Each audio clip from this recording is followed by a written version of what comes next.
চলাকালীন আমার হাজবেন্ড মারা গিয়েছিল 3.5 মাসের বেবি রেখে। তো তখন আমার কাছে এটা খুব চ্যালেঞ্জিং বিষয় লেগেছিল যে 3.5 মাসের বাচ্চা রেখে মানে আমি কতটা সামনে আগাতে পারবো। কিন্তু আমার হাজবেন্ডের অনেক ইচ্ছে ছিল যে আমি নিজে কিছু হই, আমার নামের পরে জানি সবাই আমাকে চিনেন।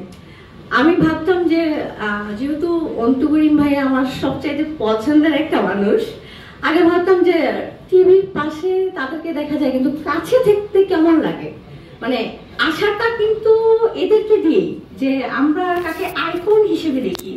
যেমন মৌসুমী আমিদাপুর কথা, সে খুলনার একটা বাঘিনী, মানে একটা বাঘের বাচ্চা বলতে হবে, মানে যে মানুষটা নিজে থেকে মানে সবকিছু করতে পারে। যেহেতু ফ্যামিলি বাধা ছিল, যেমন আমারও ছিল, আমার আম্মু সবসময় বলতো জিন্স প্যান্ট পরা যাবে না, এটা কিছু করা যাবে না, বা এটা তোমার জন্য না, মানুষ খারাপ বলবে। যেহেতু আমি পুরান ঢাকার মেয়ে, মানে অনেক কিছুই আমার ফেস করতে হয়েছে। আর যেহেতু আমার ইনলস ফ্যামিলি আছে, এখনো দেশের বাইরেও আছে, তারাও বললো যে হাজবেন্ড মারা গিয়েছে, এখন না এটা কন্টিনিউ নাই করো। কিন্তু ওই যে ছোট্ট একটা আশা টিভির পর্দায়, আমার মতো সবাই তো সবার মতো বলেছে, যেহেতু বিধবা নারীদের নিয়েও অনেক প্রতিদ্বন্দ্বিতা থাকতে পারে, যে আমরা ঘরের পাশে বসে কান্না করব, আমার মারা সান্ত্বনা দিবে, কেন আমরা কেন কিছু করতে পারবো না?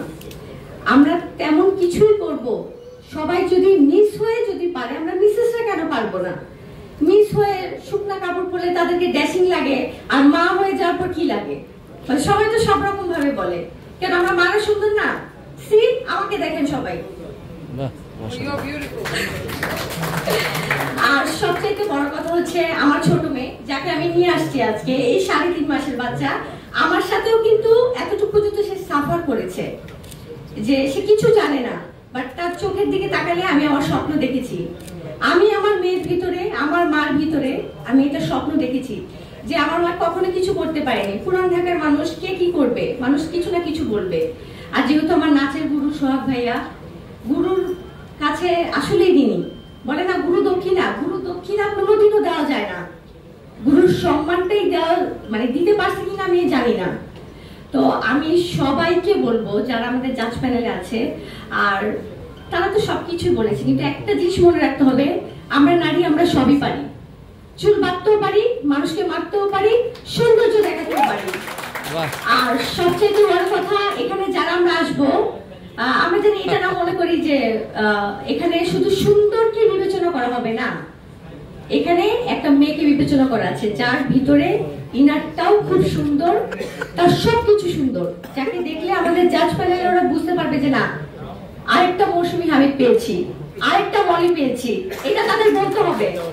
আর মিস এন্ড মিসেস এলিগেন্স এত কিছু নতুনত্ব নিয়ে আসতেছে, জাস্ট চোখ রাখুন আর দেখতে পারবেন শুধু ব্লাস্ট আর ব্লাস্ট।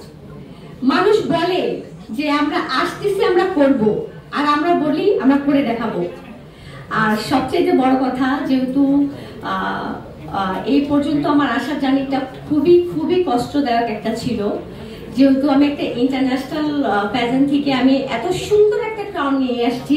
তো আমি মেয়েদের উদ্দেশ্যে বলবো, আসো, তোমার নিজের ব্যক্তিত্বকে তুলে ধরো, আমার মতো তোমরা 10 জন মলি হও, আর এত সুন্দর একটা ক্রাউন নিয়ে আসো।